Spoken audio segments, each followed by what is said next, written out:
ఏం చెప్పాలి, చాలా సంతోషంగా ఉంది.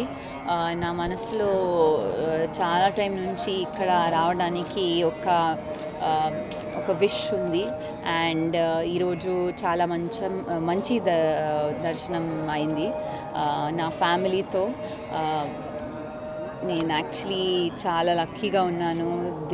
దేవుడు నాకు ఇంత మంచి దర్శనం ఇవ్వడానికి I feel very very blessed and thank you. కొత్త ఇప్పుడు మే 1కి రెట్రో ఫిల్మ్ రిలీజ్ అవుతుంది. Thank you. ఈ వీడియో గానీ మీకు నచ్చినట్లయితే లైక్ చేయండి, సబ్స్క్రైబ్ చేయండి, చివర్లో గంట కొట్టడం మర్చిపోకండి.